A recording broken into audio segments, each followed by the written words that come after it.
Oh yeah, we have the Delci AE in the studio today and we will be battling it out with some other IEMs, including its own brother, the Delci.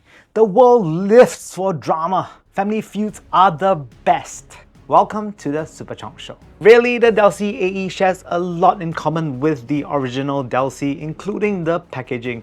It's pretty much identical except that it has a new picture of the new Delci on it where it features a champagne-like chassis. Inside it, it's the same as the older Delci, sitting all glamorous in foam with a simple case below it. The only new addition to the packaging is another set of nozzle tips because instead of changing the whole nozzle on the Delci AE, you get to change the tip of the nozzle and you are provided with two different tuning styles. Build quality, essentially the same as the original Delci except that it has a pellet swap to a nicer champagne color with a shinier cable. And there is also the AE logo laser onto the side of the chassis. It does not have the most exciting of designs, but it is very functional as I found them to be very comfortable, still featuring the same 2-pin termination. Cable-wise, it uses silver-plated conductors this time round and has a beautiful silvery presentation that is terminated to a 3.5mm. Inside the Delci AE lies a 10mm dynamic driver with a diamond-like carbon diaphragm and a PU suspension, which is pretty much similar to the original. Sound-wise, it has a V-shaped sound with a raised upper mid section that is similar to the likes of NF Audio's RA15 and SIMGOT's EA500LM, moving away from the more relaxed original Delci. It upped the ante on energy and become more lively to listen to. However, it maintains lots of character of the original when it comes to the dynamics and technicalities.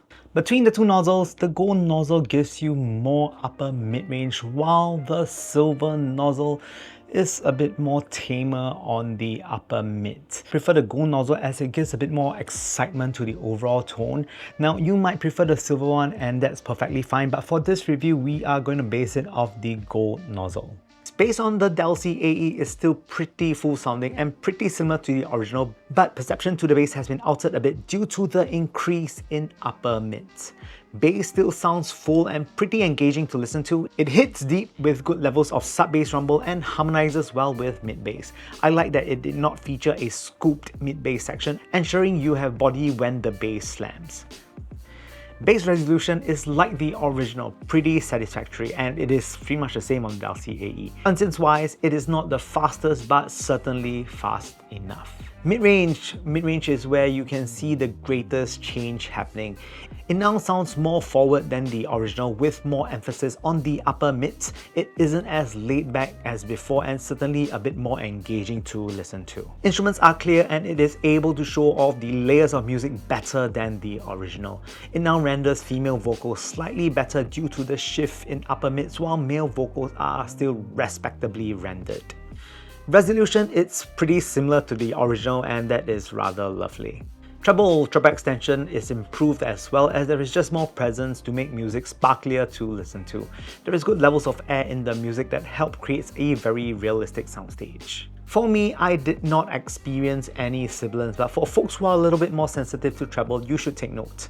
Again, personally, I found them to be okay.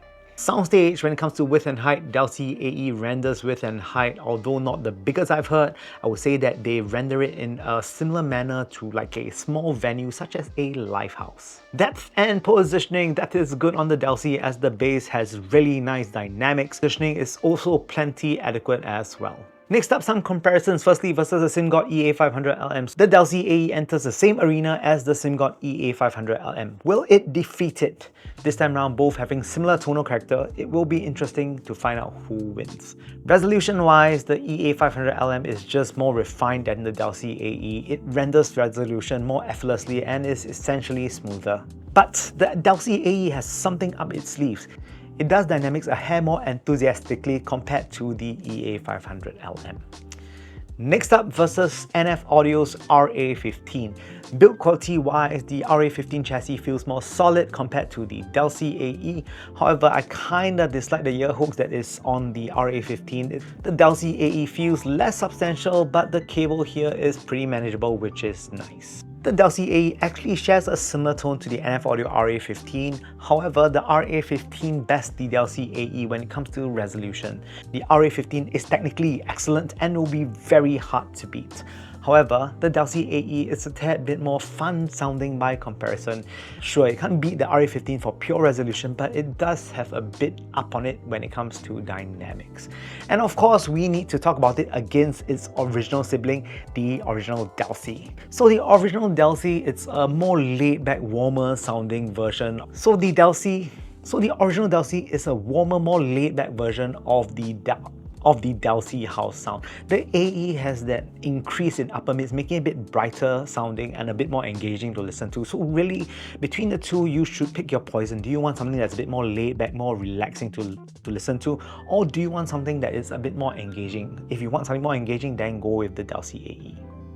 And next up, rating. So yes, the Delci AE offers a different tone to the original Delci. And the thing with sound is that it is really relative and subjective. With an increase in upper mids, that will bring about change in the perception when it comes to bass. Technically, it was also pretty similar to what was on offer before as well.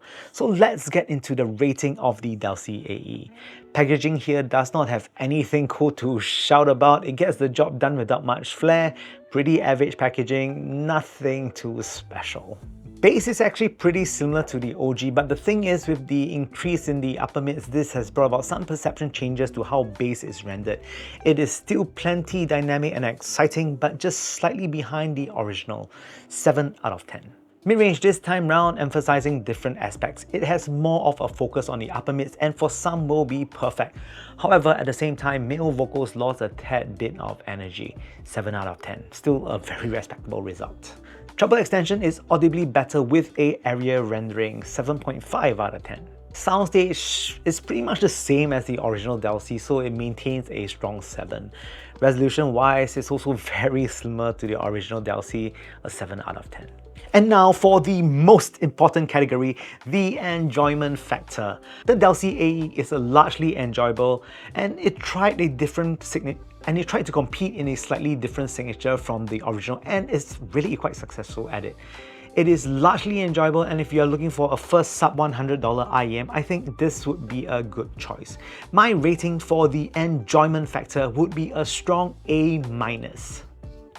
So this is really a different sound from the original Delci.